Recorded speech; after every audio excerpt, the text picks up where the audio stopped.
Federal Drive is presented by GEHA, Government Employees Health Association, proudly providing health and dental benefits to federal employees and their families. Visit GEHA.com. IRS employees temporarily reassigned to cover frontline work during this year's tax filing season will stay on these assignments a while longer. The agency is asking IT and human resources staff to stay on temporary details for another 120 days. Most impacted staff have been in training and are now addressing a backlog of amended tax returns. Federal News Network's Jory Heckman has more details. Jory, thanks for joining me. Hey, Terry. Great to be here. We are on the far side of filing season, so let's take a step back. Why did the IRS do these reassignments in the first place? Right. So going back to early February, the early days of the filing season, the IRS announced that it was going to take some of its back office employees, people working in IT and human resources, and they were going to be put on these 120-day temporary reassignments.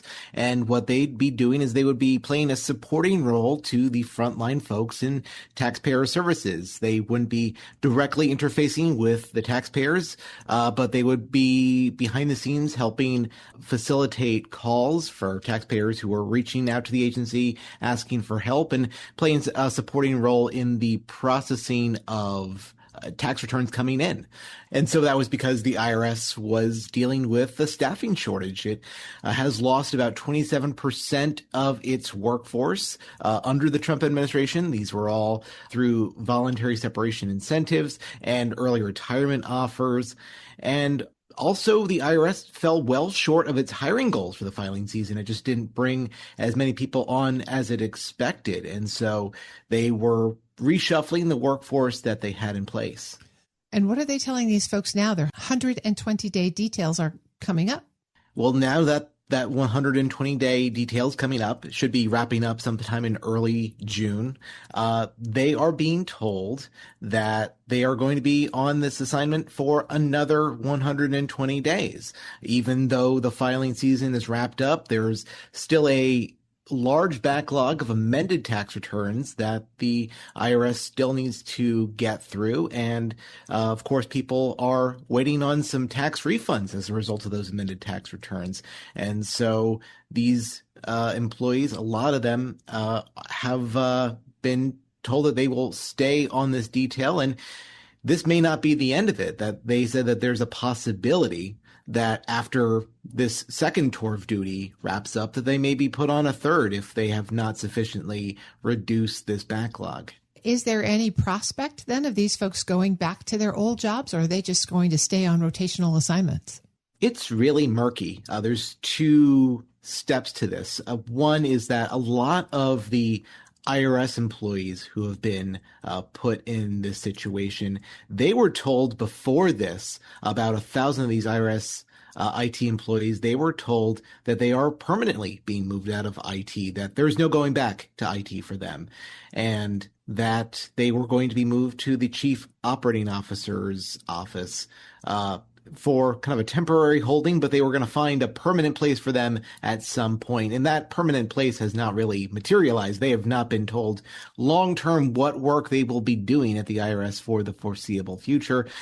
But a lot of those employees were tapped to do these temporary reassignments, these temporary details. And what we heard from employees on a recent call, we obtained a transcript of what went down. This was a conversation led by the agency's chief human capital officer and its director of internal consulting. They both said in multiple instances in this call that if IRS employees are unhappy with the work they're doing on these details, they can apply to other jobs. That they said, there's things coming up on USA Jobs. We encourage you to apply. But they say that the way back, their old jobs, that's not available to them right now. What kind of training have these folks gone through for the work that they're on detail to do? It's important to remember that these are employees that may have years of experience at the IRS, but not necessarily in tax administration. These are back office employees. These are people who have a background in IT, have a background in human resources.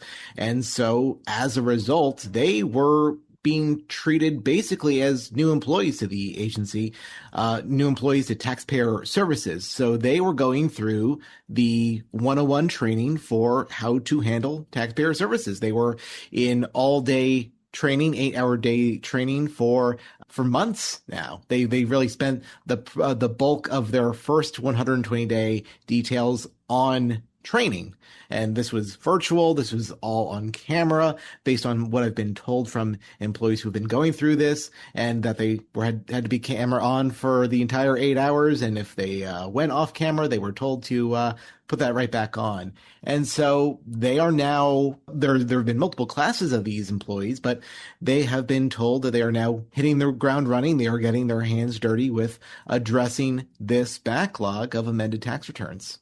Jory, what's the long-term strategy here? What sort of challenges does this perpetual detail approach present for the IRS?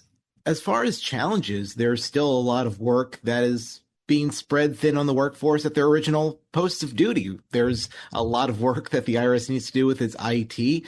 There's a lot, especially with this big push to cross the finish line on the IRS's multi-year IT modernization plans. They got a bunch of money in the Inflation Reduction Act, originally close to $80 billion, to really overhaul some of the oldest legacy IT systems in the federal government.